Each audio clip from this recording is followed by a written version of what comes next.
Chapter 4, Tuesday, July 11th, 0730 hours. Heave! Bellowed Mr. Radford, untying the lines and pitching them onto the Phoenix. Luke, Carla, and Lissa stood on the edge of the deck, poles in hand, pushing against the dock to move the schooner away from its mooring. Put some back into it, howled the mate. Luke strained until he felt his spine was about to snap. Water opened up between dock and boat. Radford jumped on board. He cupped his hands to his mouth. Clear! In the cockpit, Captain Cascaden engaged the engine. The Phoenix began to pick her way delicately out of the harbor. Luke watched the multicolored sails of the other boats go by as the deck thrummed under his feet. Sure, he would have given his right arm to be almost anywhere else, but there was a certain majesty to gliding across the water. Definitely a feeling you couldn't get in Williston Juvenile Detention Facility. He could see that his fellow crew members felt it too, all except one. Captain, my father is a powerful man in Hollywood, said JJ smoothly. I know he'd make it worth your while if you put me on a plane back to the States. The captain's eyes never wavered from the course he was steering. This is the States, crewman. You know, the real States, L.A. Coast Guard cutter off the starboard bow, 300 yards, warned Radford from his perch on the ratlines. Your father, said the captain, paid good money for you to be on this trip. I saw the check, crewman. It's a misunderstanding, JJ insisted. He signed me up for the boat thing, just not this boat thing. I mean, no offense, but you've got 4 people sleeping in a closet, and the bathroom is a phone booth. I can't even. Honk! Will clamped himself onto a bulwark and held on until the ear-splitting blast of the air horn died away. His racing heart slowed. What was he doing here? How had his life come to this? On the wrong side of the globe, setting sail on a wooden cracker box? If I get out of this, he made a deal with the sky, I swear I'll never cheat on a math test again. The Phoenix didn't put on the brakes and turn around. Instead, the schooner eased through the mouth of the harbor. So he sweetened the pot. I swear I'll floss from now on, every night. Rough hands grabbed him by the collar. Off you butt, Archie. This is a working ship. Radford cupped his hands to his mouth. Ready on the mainsail, skipper! Haul! Bellowed the captain. Will and Carla began yanking away at the halyard, hand over hand. With a creak of the rigging, the mainsail began to rise. Ahead of them, Luke and Ian were hauling up the foresail, their faces taut with concentration. Closer to the bow, JJ and Lissa worked on the smaller staysail. Didn't it figure? They gave Lissa the easy sail. It had been like that from the beginning. She was always the sweet little baby, while Will was the older one who should know better. People loved Lissa. The good looks in the family were all hers. He got stuck with the freckles. She was a straight-A student. He struggled. I should have been an only child, he grunted through the strain of his effort. Carla looked down at him like he was crazy. Lissa's fault, as usual. When the wind caught the half-open mainsail, its force pulled the halyard right out of Will's hand, delivering a painful rope burn. Carla held on, but with the sail taut, the line was difficult to budge. Will clamped himself on again, and both leaned into it with all their might. Up went the sail, flapping full. You've earned your dinner tonight, roared Radford. The mate had joined Luke and Ian. Soon the foresail was up. Last came the jibs. 2 small sails extended from the head of the foremast to the bowsprit, the long thin spar that stretched forward from the bow. The crew fell back, exhausted. Will looked down at his hands, which were blistering and bleeding. You'd think they'd figure out a way to put up sails without taking off all your skin.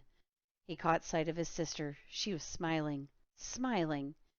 If this is over really fast, Will promised, I swear I'll get in shape. I'll jog every day. I'll lift weights. Don't get comfortable, bawled Radford. This is the main sheet. It's not a sheet off your bed. It's a line. And these pulleys are called blocks. Watch what happens when I ease up on the main sheet. Expertly, the mate undid the knot and gave the rope some slack. He turned to Luke. Hey, Archie! Luke turned. Yeah? A gust of wind took the sail and swung it out over their heads at right angles to the boat. Bang! The block swept around and smacked Luke full in the face, knocking him off his feet. Radford laughed out loud. I was going to warn you, but never mind. When the foresail was aligned, Captain Cascaden cut power and let the schooner run with the wind. The crisp ocean breeze blew away the stifling Guam humidity in an instant. Now you're sailing, rumbled the captain behind the wheel. There's no feeling quite like it.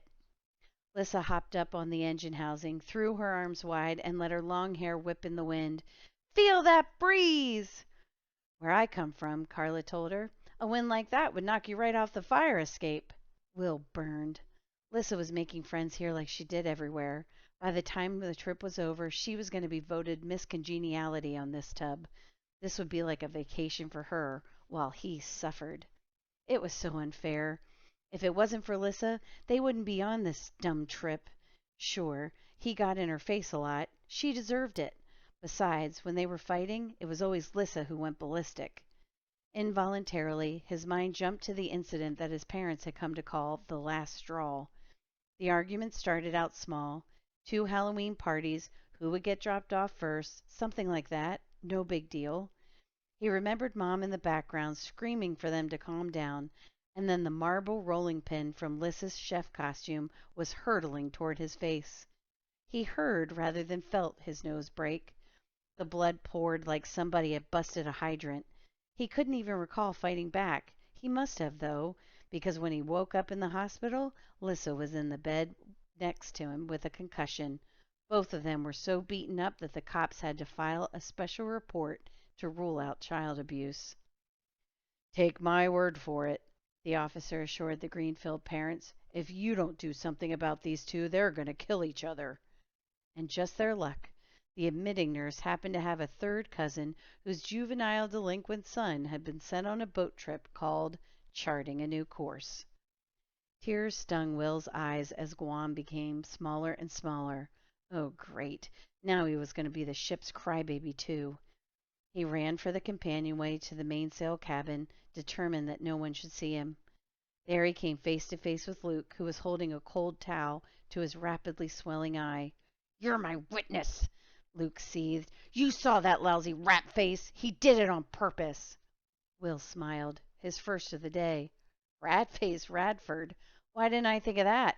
That's funny. No, it isn't, Luke raged. It's the least funny thing on a very unfunny trip. With a sigh, Will followed him back on deck. It was some small comfort that he wasn't the only one who was miserable.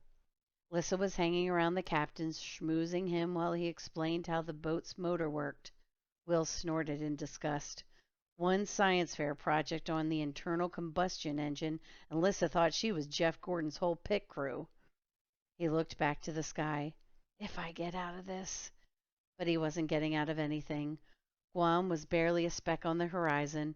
The best he could hope for was a sign, something, anything, that hinted all this might turn out okay. An odd look came over Lissa's face as she stood with the captain halfway down the engine hatch. With a strangled sound, she scrambled to the side, draped herself over the lifeline, and was thoroughly, violently sick.